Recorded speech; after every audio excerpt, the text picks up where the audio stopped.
simple question. You close your laptop, you come back to a website the next day.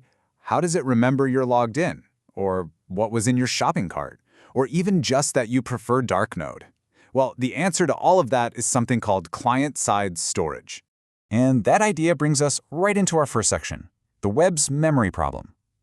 To really get why a website remembers you, we first have to understand a core limitation of the internet itself, a limitation that makes all of this necessary. You see, the web runs on a protocol called HTTP, and by its very nature, HTTP is stateless. Now, what does that mean? It means every time your browser asks the server for something, the server does its job and then, poof, it completely forgets who you are. So to create any kind of ongoing experience, we need to give the browser a memory. And that's exactly what client-side storage does. So how do we solve this memory problem in practice? Well, developers mainly reach for two tools in their toolkit, good old cookies and the newer LocalStorage. Let's really compare them. At a very high level, the difference is pretty straightforward. Think of cookies as little notes that travel back and forth between your browser and the server on every single trip. It's a two-way street.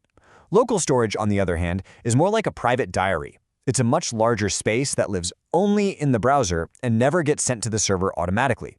It's a one-way street. Okay, now this is where the details really start to matter. Look at the capacity. Cookies are tiny, about 4 kilobytes. But because they can talk to the server, they're absolutely perfect for things like authentication and managing sessions. Then you have LocalStorage, which is massive in comparison. We're talking 5 to 10 megabytes. But since it's client-only, it's really built for things like remembering your UI preferences or caching public data to make a site feel faster. And this is where we pivot. Because while local storage is incredibly convenient for developers, that convenience is masking a really serious security flaw. As the security writer Trevor Lassen points out, this simple tool is deceptively dangerous. In fact, its ease of use is precisely what makes it such a tempting target for attackers. So here it is, the critical flaw. There is no permission system for local storage. Any script running on your web page, and I mean any script, whether it's your code or from a third party, can read, write, and delete anything it wants. There are absolutely no barriers. This wide-open access model is basically an open invitation for attackers. So let's walk through the anatomy of how an attacker can exploit this to steal user data. One of the most common methods is a cross-site scripting attack, or XSS for short. It's a pretty simple four-step process. First, an attacker finds a way to inject a malicious script into a website you trust. When you visit that page, that script runs in your browser with all the same permissions as the website itself. From there, it just reads sensitive data, like an authentication token, right out of local storage and sends it home to the attacker's server. Game over. And here's where the real scale of the problem hits you. You might trust your own code, and that's great. But modern websites pull in dozens of third-party scripts, right? For analytics, advertising, customer support chat, you name it. If any single one of those scripts is compromised, your user's local storage is completely exposed. And look at how simple the attack code is. It's literally 2 lines of JavaScript. The first line grabs the authentication token from local storage. The second line sends it off to a malicious server. It is shockingly easy to pull off. And please know, this is not just a theoretical threat. This happens in the real world. The UAParser.js library, a package used by countless projects, was hijacked to include malware that stole data. In another case, a vulnerability in jQuery, one of the most popular libraries of all time, left millions of websites exposed. It just goes to show how one flaw in the software supply chain can have this massive cascading effect.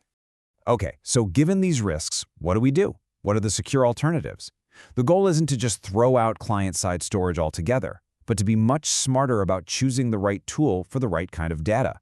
Local storage definitely still has its place. It's perfect for non-sensitive data. We're talking about things like UI preferences, your dark mode setting, for example, or caching public data to make the site feel snappier, or saving a draft of a comment you're writing. The question you have to ask is, if this data were stolen, would it create a security risk? If the answer is no, then local storage is probably fine.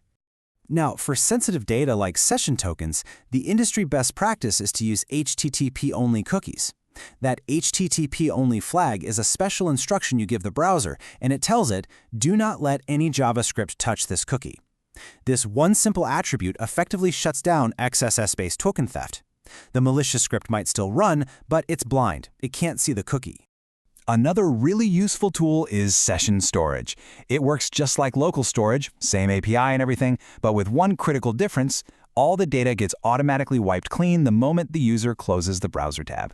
Now, this doesn't prevent an XSS attack, but it dramatically limits the window of exposure, making it a much safer bet for sensitive data that you only need for a single session. But really, for the ultimate in security, especially for something as critical as user permissions and roles, the best strategy is to keep it off the browser entirely.